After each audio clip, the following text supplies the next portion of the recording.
आज की कहानी का नाम है पवित्र रिश्ता। अगर आपको यह कहानी पसंद आती है तो इस वीडियो को लाइक और चैनल को सब्सक्राइब करिए। चलिए अब कहानी प्रारंभ करते हैं।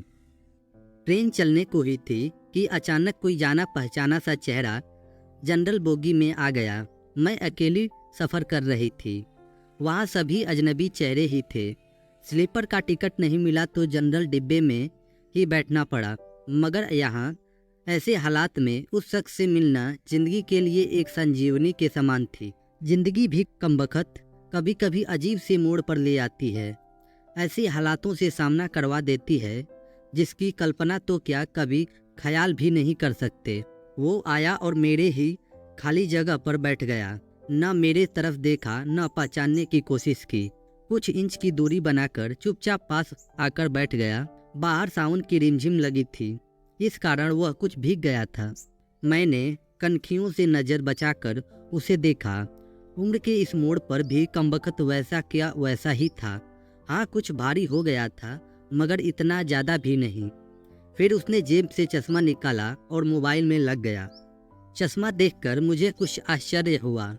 उम्र का यही एक निशान उस पर नज़र आ रहा था कि आंखों पर चश्मा चढ़ गया था।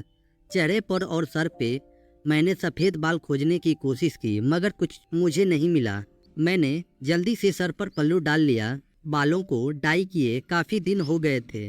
मुझे ज़्यादा तो नहीं थे सफ़ेद बाल मेरे सर पे, मगर इतने ज़रूर थे गौर से देखे तो नज़र आ जाएंगे। मैं उठकर बाथरूम गई, हैंडबैग से फेस वॉश निकाला, चेहरे को ढंग से धोया, फिर शीशे में चेहरे को गौर से देखा। पसंद तो नहीं आया मगर अजीब सा मुँह बनाकर मैंने शीशा वापस बैग में डाला और वापस अपनी जगह पर आ गई। मगर वो साहब तो खिड़की की तरफ से मेरा बैग सरकाकर खुद खिड़की के पास बैठ गए थे। मुझे पूरी तरह से देखा भी नहीं, बस बिना देखे ही कहा सॉरी। भाग कर चढ़ा तो पसीना आ गया था। थोड़ा सूख जाए फिर अपनी जगह पर बैठ जाऊंगा। फिर वह अपने मोबाइल में लग गया। मेरी इच्छा जानने की कोशिश भी नहीं की। उसकी यही बात हमेशा से मुझे बुरी लगती थी। फिर भी न जाने उसमें ऐसा क्या था कि आज एक वो था कि 10 सालों में ही भूल गया। मैंने सोचा शायद अभी तक गौर नहीं किया, अचानक पहचान लेगा। थोड़ी मोटी हो गई हूँ, शायद इसलिए नहीं पहचाना। मैं उदास हो गई। जिस शख्स को जीवन में कभी भूल ही नहीं पाई उसको मेरा चेहरा भी याद नहीं। माना कि ये औरतों और लड़कियों को ताड़ने की इसकी आदत नहीं मगर पहचानने भी नहीं। शादीशुदा है, मैं भी शादीशुदा हूँ। जानती थी इसके साथ रहना मुश्किल है मगर इसका मतलब यह तो नहीं कि अपने ख्यालों को अपने सपनों को जीना छोड़ दूँ। एक तमन्ना थी कि कुछ पल खुलकर उसके साथ गुजारूं। माहौल दोस्ताना ही हो मगर हो तो सही। आज वही शख्स पास बैठा था जिसे स्कूल टाइम में मैंने दिल में बसा रखा था। सोशल मीडिया पर उसके सारे अकाउंट चोरी छुपके देखा करती थी। उसकी हर कविता हर शायरी में खुद को खोजा करती थी। पर हाय, वो तो आज पहचान भी नहीं रहा। माना कि हम लोगों में कभी प्यार की पिंगे नहीं चली, ना कभी इजहार हुआ। हाँ, वो हमेशा मेरी केयर करता था और मैं उसकी केयर करती थी। कॉलेज छूटा तो मेरी शादी हो गई और वह फौज में चला गया। फिर उसकी शादी हुई। जब भी गांव गई उसकी सारी खबर ले लेती थी। बस ऐसे ही जिंदगी गुजर गई। आधे घंटे से ऊपर हो गए। वो आराम से खिड़की के पास बैठ मोबाइल में लगा। देखना तो दूर, चेहरा भी नहीं ऊपर किया। मैं कभी मोबाइल में देखती, कभी उसकी तरफ। सोशल मीडिया पर उसके अकाउंट खोल कर देखे, तस्वीर मिलाई। वही था, पक्का वही, कोई शक नहीं था। वैसे भी हम महिलाएं पहचानने में कभी भी धोखा नहीं खा सकती। 20 साल बाद भी सिर्फ आंख देखकर पहचान ली। फिर और कुछ वक्त गुजारा, माहौल वैसा का वैसा ही था। मैं बस पहलू बदलती रही। फिर अचानक टीटी आ गया। सबसे टिकट पूछ रहा था। मैंने अपना टिकट दिखा दिया। उससे पूछा तो उसने कहा कि नहीं है टिकट। टीटी बोला फाइन लगेगा। वह बोला लगा दो। टीटी, कहाँ का टिकट बनाऊं? उसने जल्दी से जवाब नहीं दिया। मेरी तरफ देखने लगा। मैं कुछ समझी नहीं। उसने मेरे हाथ में थमी टिकट को गौर से देखा। फिर टीटी को बोला कानपुर। टीटी ने कानपुर की टिकट बनाकर दी और पैसे लेकर चला गया। वह फिर से मोबाइल में विलीन हो गया। आखिर मुझसे रहा नहीं गया। मैंने पूछ ही लिया, कानपुर में कहाँ रहते हो? वह मोबाइल में नजरें गड़ाए हुए ही बोला, कहीं नहीं। वह चुप हो गया। तो मैं फिर बोली, किसी काम से जा रहे हो? वह बोला हाँ। अब मैं चुप हो गई। वह अजनबी की तरह बात कर रहा था और अजनबी से कैसे पूछ लूं कि किस काम से जा रहे हो। कुछ देर चुप रहने के बाद फिर मैंने पूछ ही लिया, वहाँ शायद आप नौकरी करते हो? उसने कहा नहीं। मैंने फिर हिम्मत करके पूछा, तो किसी काम से जा रहे हो? फिर उसने वही उत्तर दिया, नहीं। आखिरी जवाब सुनकर मेरी हिम्मत नहीं हुई कि और भी कुछ पूछूं। अजीब आदमी था, बिना काम के सफ़र कर रहा था। मैं मुंह फेर कर अपने मोबाइल में लग गई। कुछ देर बाद खुद ही बोला, ये भी पूछ लो क्यों जा रहा हूँ कानपुर। मेरे मुंह से जल्दी में निकला, बताओ क्यों जा रहे हो। फिर अपने ही उतावलेपन पर मुझे शर्म सी आ गई। उसने थोड़ा सा मुस्कुराते हुए कहा, एक पुरानी दोस्त मिल गई जो आज अकेले सफ़र पर जा रही थी। फौजी आदमी हूँ, सुरक्षा करना मेरा कर्तव्य है। अकेले कैसे जाने देता, इसलिए उसे कानपुर तक छोड़ने जा रहा हूँ। इतना सुनकर मेरा दिल जोर से धड़का। नॉर्मल नहीं रह सकती मैं, मगर मन के भावों को दबाने का असफल प्रयास करते हुए मैंने हिम्मत करके पूछा, कहाँ है वो दोस्त? कमबख्त फिर मुस्कुराते हुए बोला, यही मेरे पास बैठी है ना। इतना सुनकर मेरे सब कुछ समझ में आ गया कि वह क्यों टिकट नहीं लिया, क्योंकि उसे तो पता ही नहीं था कि मैं कहाँ जा रही हूँ।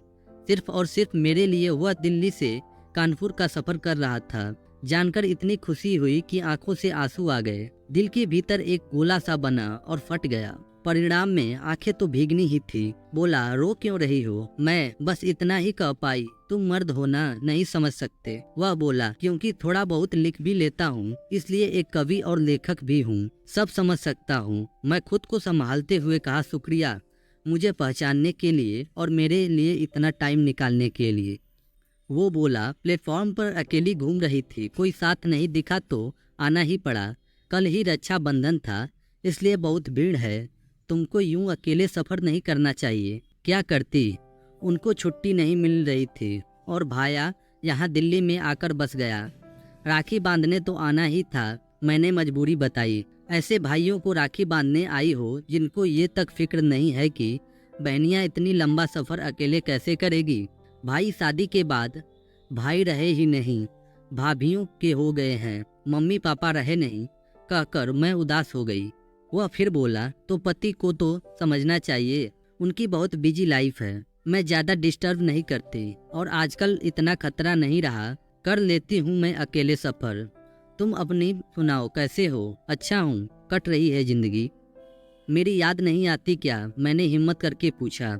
वह चुप हो गया, कुछ नहीं बोला। तो मैं फिर बोली, सॉरी, यूं ही पूछ लिया। उसने शर्ट की बाजू की बटन खोलकर हाथ में पहना वो तांबे का कड़ा दिखाया जो मैंने फ्रेंडशिप डे पे उसे दिया था। बोला, याद तो नहीं आती, पर कमबख्त ये तेरी याद दिला देता था। कड़ा देखकर दिल को बहुत सुकून मिला। मैं बोली, कभी संपर्क क्यों नहीं किया? वो बोला, डिस्टर्ब नहीं करना चाहता था, तुम्हारी अपनी जिंदगी है और मेरी अपनी जिंदगी। मैंने डरते डरते पूछा, तुम्हें छू लूं? वह बोला, पाप नहीं लगेगा। मैं बोली, नहीं, छूने से तो नहीं लगेगा। और फिर मैं कानपुर तक उसका हाथ पकड़कर बैठी रही। बहुत सी बातें हुई। जिंदगी का एक ऐसा यादगार दिन था जिसे आखिरी सांस तक नहीं भूल पाऊंगी। वह मुझे सुरक्षित घर छोड़कर गया, रुका नहीं, बाहर से ही चला गया। जम्मू थी उसकी ड्यूटी, चला गया। उसके बाद उससे कभी भी बात नहीं हुई, क्योंकि हम दोनों ने एक दूसरे के फ़ोन नंबर नहीं लिए। हालांकि हमारे बीच कभी भी नापाक कुछ भी नहीं हुआ। एक पवित्र सा रिश्ता था, मगर रिश्तों की गरिमा बनाए रखना जरूरी थी। फिर ठीक 1 महीने बाद मैंने अखबार में पढ़ा कि वो देश के लिए शहीद हो गया। क्या गुजरी होगी मुझ पर वर्णन नहीं कर सकती। उसके परिवार पर क्या गुजरी होगी पता नहीं। लोक लाज के डर से मैं उसके अंतिम दर्शन में भी नहीं जा पाई। आज उससे मिले 1 साल हो गया है। आज भी रक्षाबंधन का दूसरा दिन है। आज भी सफ़र कर रही हूँ, दिल्ली से कानपुर जा रही हूँ। जानबूझकर जनरल डिब्बे का टिकट लिया है। अकेली हूँ, न जाने दिल क्यों आस पाले बैठा है कि आज फिर आएगा और पसीना सुखाने के लिए उसी खिड़की के पास बैठेगा। एक सफ़र वो था जिसमें कोई हमसफ़र नहीं था। एक सफ़र आज है जिसमें उसकी यादें हमसफ़र हैं। बाकी ज़िंदगी का सफ़र जारी है। देखते हैं कौन मिलता है और कौन